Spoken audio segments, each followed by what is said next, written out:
ಈಗ ಟೈಮ್ ಸರಿಗೆ ಬಸ್ಗಳಿರಲ್ಲ. 8 ಗಂಟೆಗೆ ಬಂದ್ರೆ ವಾಪಸ್ಸು 8:15 ಬಸ್ಗಳೈತೆ. ಅದು ಬರೋದು 8:45 8:50 ಬರ್ತಾರೆ. ಮತ್ತೆ ಕೆಸರಟ್ಟಿ ಏರೋರಲ್ಲಿ ಟೈಮ್ ಸರಿಗೆ ಬಸ್ಗಳು ಇರ್ತವೆ, ಬಟ್ ಇರ್ತಾರೆ. ವಿದ್ಯಾರ್ಥಿಗಳಿಗೆ ತೊಂದರೆ ಆಗೋದೊಂದು. ಎಕ್ಸಾಮ್ಸ್ ಇರ್ತವೆ, ಆನ್ಯುವಲ್ ಎಕ್ಸಾಮ್ಸ್ ಇರ್ತವೆ, ಸೆಮ್ ಎಕ್ಸಾಮ್ಸ್ ಇರ್ತವೆ. ಬಸ್ಗಳು ಟೈಮ್ ಸರಿಗಿರಲ್ಲ. ಕಂಟ್ರೋಲರ್ಗೆ ಹೇಳಿದ್ದಾಯ್ತು, ಎಲ್ಲ ಲೆಟರ್ ಕೊಟ್ಟಿದ್ದಾಯ್ತು, ಡಿಪೋ ಮ್ಯಾನೇಜರ್ಗೂ ಹೇಳಿದ್ದಾಯ್ತು, ಕಂಟ್ರೋಲರ್ಗೆ ಎಲ್ಲರಿಗೂ ಲೆಟರ್ ಕೊಟ್ಟು ಮುಗಿಸಿದ್ದಾಯ್ತು. ಇನ್ನೂವರೆಗೂ ಬಸ್ಗಳಿಲ್ಲ. ಇದೇ ತೊಂದರೆ.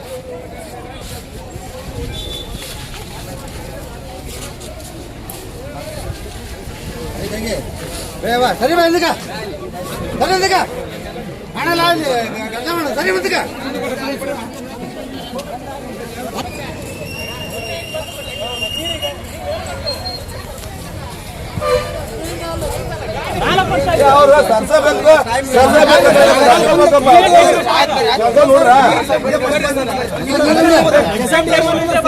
ಟಿಕೆಟ್ ತಗೊಂಡು